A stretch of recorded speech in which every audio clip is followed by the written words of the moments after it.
Hey, peace and blessings, family. Good morning. Happy Tuesday. So I've been watching a lot of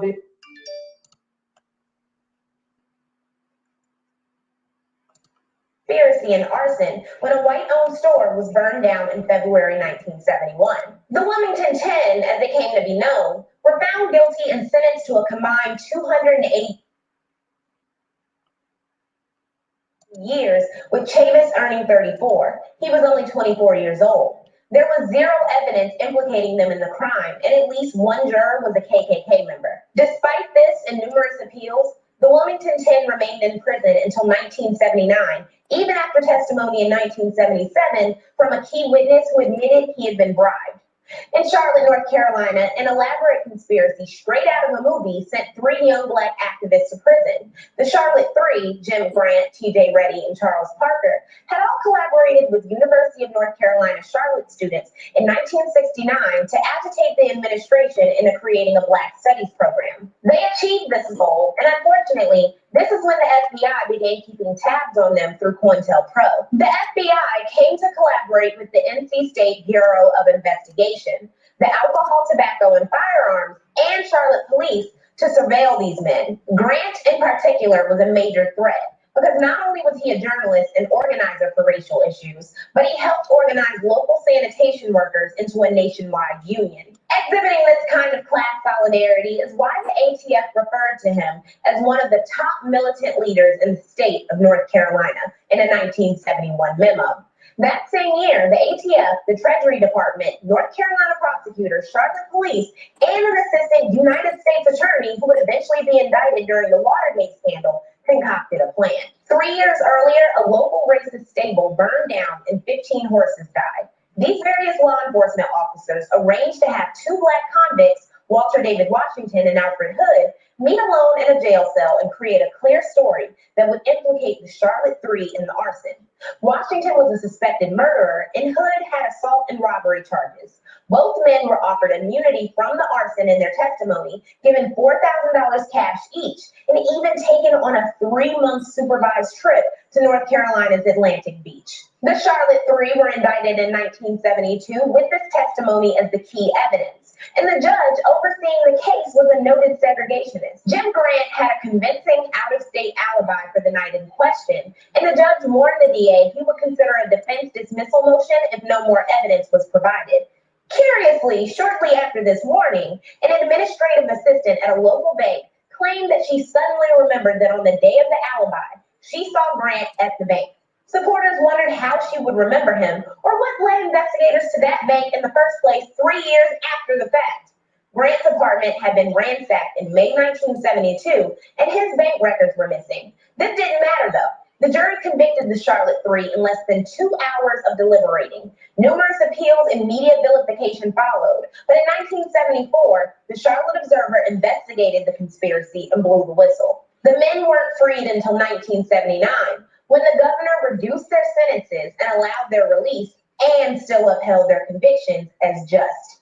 The criminalization and incarceration of the Charlotte Three tainted the causes they advocated for. Another political prisoner of the 70s was Angela Davis. She was involved with the Student Nonviolent Coordinating Committee and other organizations in the 60s and came to see the capitalist economy as the source of many social ills. She joined the Communist Party of the United States in 1969, the same year she was hired to teach philosophy at UCLA. She was fired, however, because of a state law banning communist teachers at state-funded universities. She challenged this in court, got the law overturned, and was eventually rehired, but was ultimately forced out of her position. But what led to her being locked up? Angela was a member of the Soledad Brothers Defense Committee, which supported the 3 imprisoned black men falsely accused of killing a white prison guard in 1969.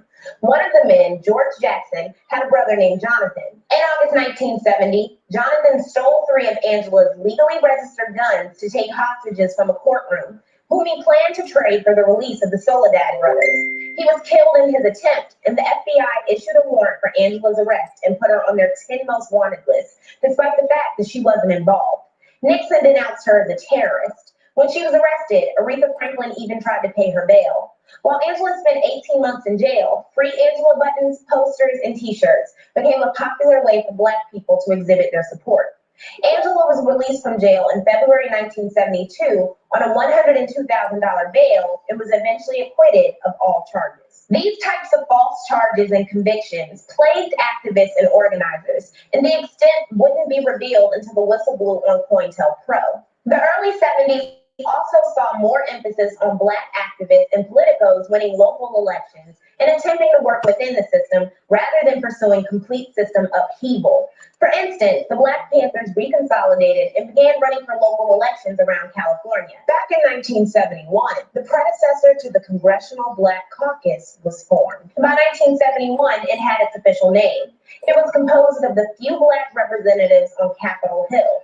Nixon refused to meet with them, so they boycotted the 1971 State of the Union address and attracted major press coverage. During the same period, voter registration rates among Black Southerners doubled, and there was an increase in Black politicians and elected officials, including the first Black Southerners elected to Congress since Reconstruction.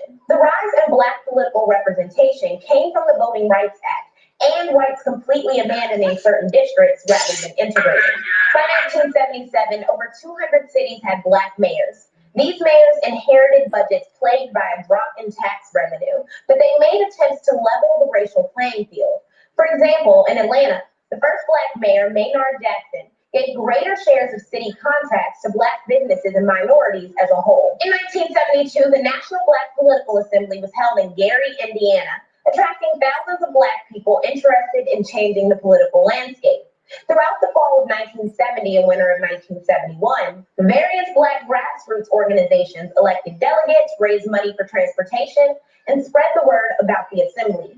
Radical Black nationalists were the majority of the attendants, delivering the motto, "It's nation time," and advocating for an independent Black political party. Moderates supporting integration and Democrats were in the minority.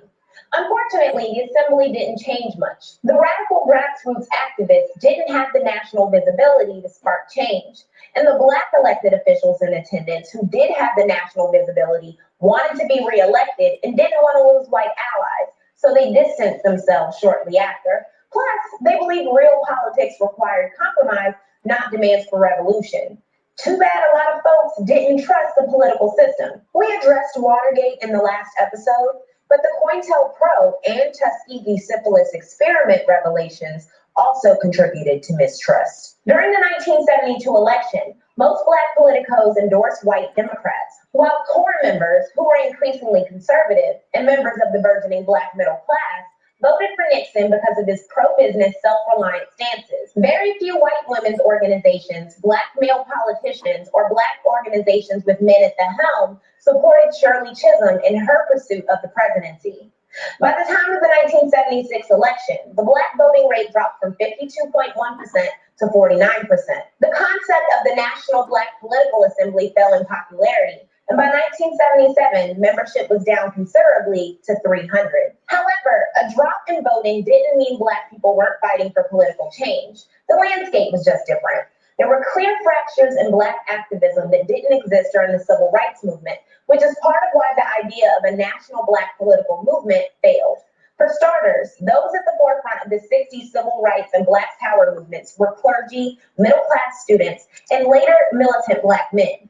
In the 70s, there were political prisoners, feminists, lower-class blue-collar workers, and welfare activists in the spotlight. Mississippian Alfred Skip Robinson established the United League in 1978, saying he was taking up where the movement of the 1960s took off and was careful to include street people. The United League had thousands of members in northern Mississippi, many of whom were former Vietnam vets. It focused on standing up to the Ku Klux Klan, which was seeing a resurgence, fighting illegal land grabs at the local and state levels, and boycotting white businesses that didn't hire Black people. Though short-lived, the United League was one of many grassroots organizations that focused on labor issues. That was the second major difference of the 60s Black organizers and those of the 70s. A lot more attention was paid to class issues. The National Welfare Rights Organization, though established in 1966, started being headed by a poor Black mother of six, Johnny Tillman, in the 70s.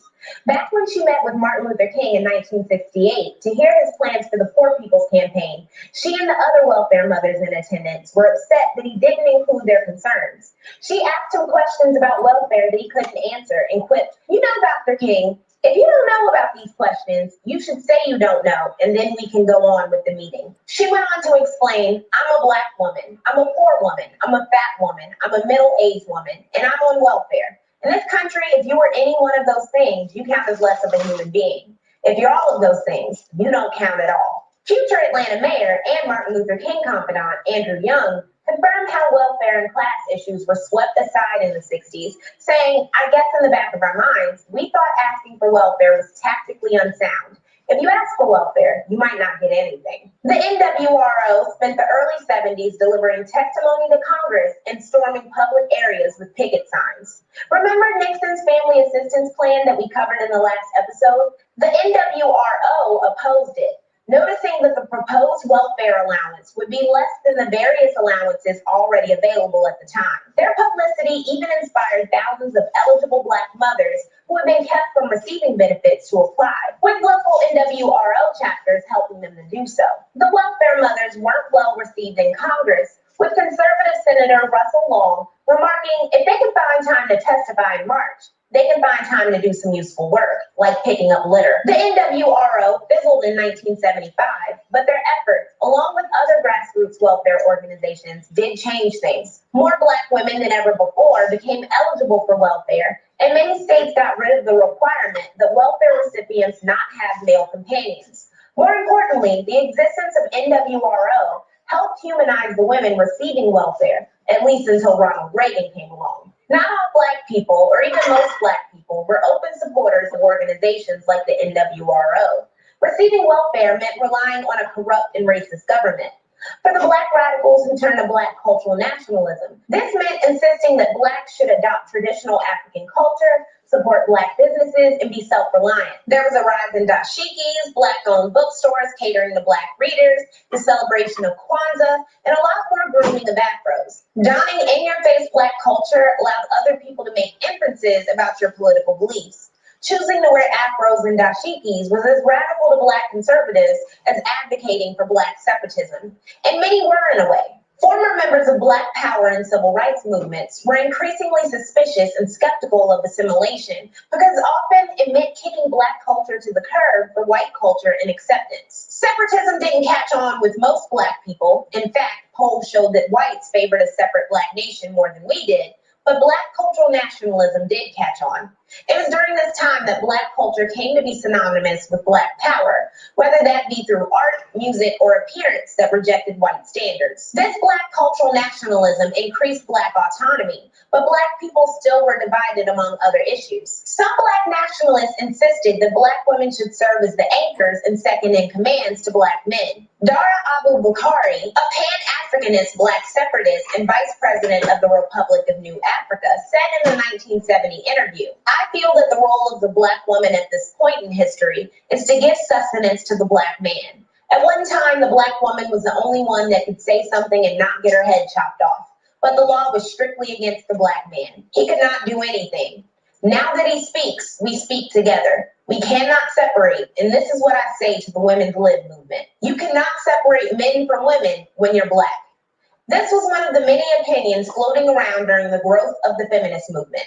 That same year, Ebony published an article titled "The Black Woman in Women's Lib," detailing how many Black people didn't find feminism necessary. Conservative psychologist Charles Thomas said, "The women's movement is a diversion in the same way that the environment movement is a diversion. Like the environmental thing the college kids are flocking into, feminism appeals to middle-class whites because in part, it is an activist way to ignore racism. It is avoidance behavior." Poet Gwendolyn Brooks said, "Today's Black man, at last flamingly assertive and proud, need their Black women beside them, not organizing against them." The Ebony journalist even wrote, "With all the new lovemaking, there is little room for women's lib." This turned out to be untrue and a lot more complicated because Black female activists were increasingly getting fed up with the male-dominated Black power movement and the white-dominated women's liberation movement. The same year that article ran, Toni Cade Bambara published The Black Woman, an anthology of poetry, short stories, and essays by literary greats like Nikki Giovanni,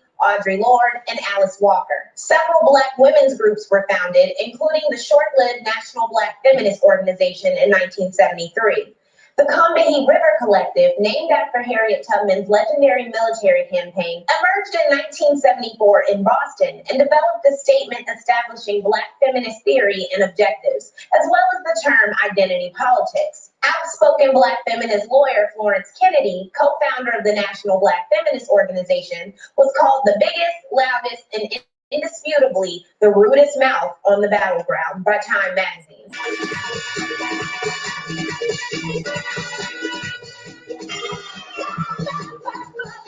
In the last episode, we discussed how the economic recessions that occurred in the 70s were especially rough on lower-class Black people. But there was a Black middle class, though they certainly weren't always allies to Black radicals. Their progression scared white Americans as much as Black radicals and lower-class Black Americans living in poverty. As such, segregation ended in most public spheres, but remained in schools and neighborhoods. Cities like Detroit and Cleveland lost huge chunks of their white populations, and by 1970, around 70% of Black people lived in cities. At the beginning of the decade, 15.7% of Black families had incomes of over $35,000 a year, putting them in the middle class. And this percentage would rise to 21.2% by 1986. Affirmative action and hiring practices and college enrollment meant more Black people in places white people weren't used to seeing them. For example, between 1970 and 1986, the Black suburban population grew from 3.6 million to 7.1 million. White Americans kicked and screamed this entire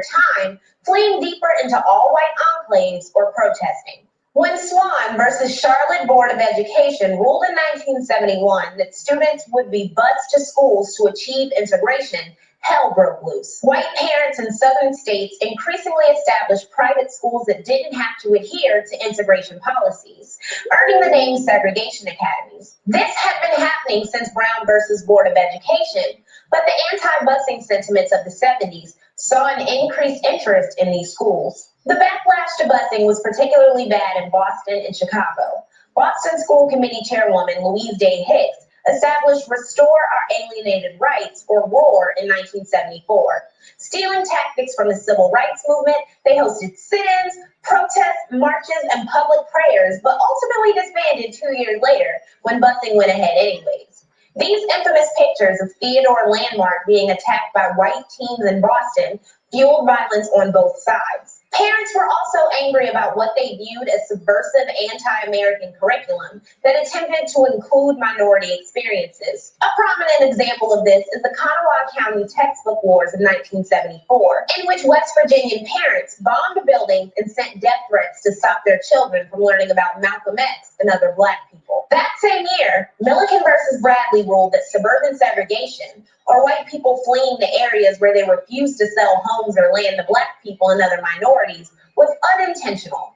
The case struck down Detroit's plans to integrate schools by busing in students across 53 district lines, ruling that the city of Detroit could use busing within city limits but had to leave suburbs out of it. Racist universities like Bob Jones University struggled to hold on to their tax-exempt status in the face of mandatory integration policies. The IRS warned Bob Jones to integrate, so in 1975, they admitted Black students only if they were married to stop any potential for interracial dating. The IRS still took away their tax-exempt status the next year, and this would be a rallying point for the new right in the years to come. Parents also weren't pleased that affirmative action was upheld in 1978's Regents of the University of California versus Bake, which allowed race to be considered in college admissions but struck down racial quotas.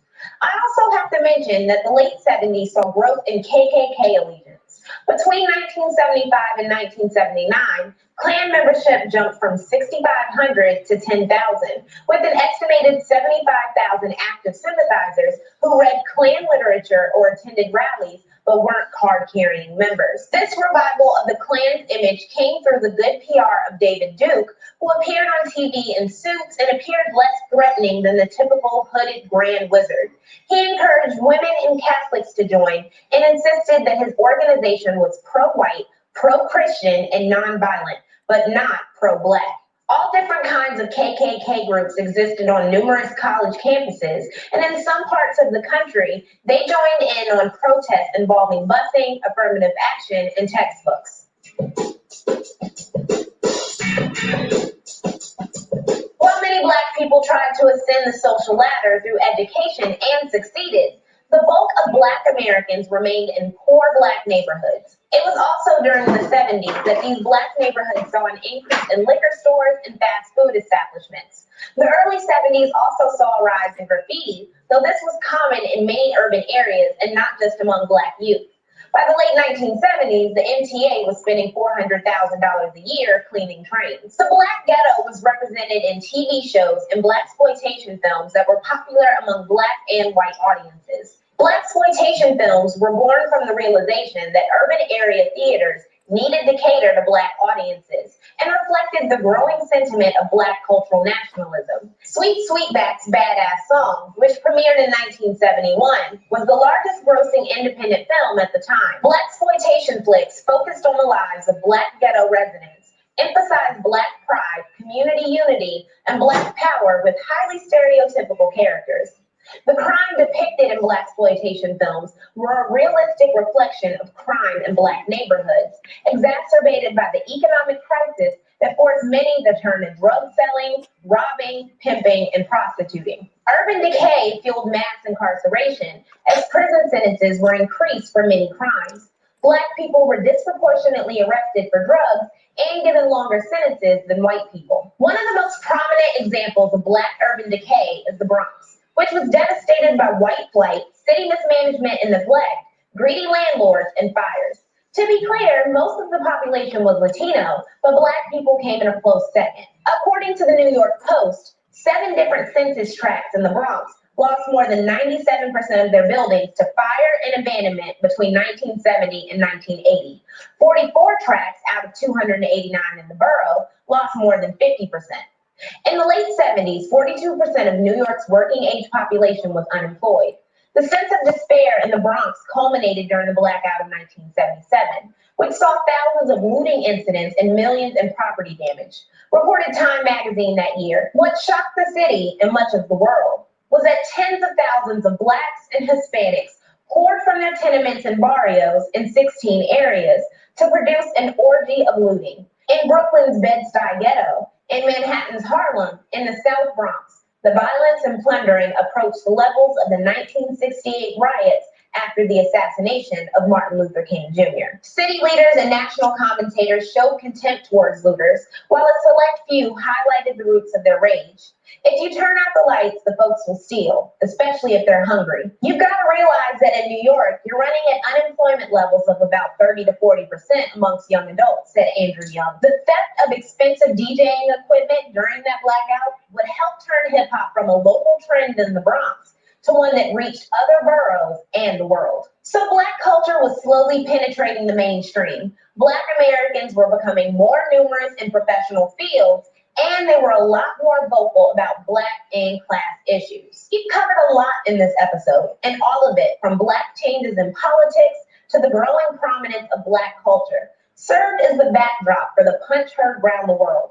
Kermit Washington would go on to insist that he didn't punch Rudy Tomjanovich on purpose, but the damage was done and his career would never recover. His punch to white basketball fans and white people who became invested in the punch was additional straw on the camel's back. Black Americans spent the 1960s being politically disruptive, and after begrudging concessions like the Voting Rights Act, further political disruption in the 70s was seen as ungrateful, unjustified, and criminalistic behavior. The rise of Black culture and Black pride, just like the rise in Black players in the NBA, scared white Americans who wanted to return to the old status quo. As we'll find out in episode 5, the rise of Black cultural nationalism and political action, along with the culture wars and the rise of feminism, helped mobilize the new right. But before all that, in the next episode, we'll be talking about why the 70s are known as the Me Decade. Want to see more great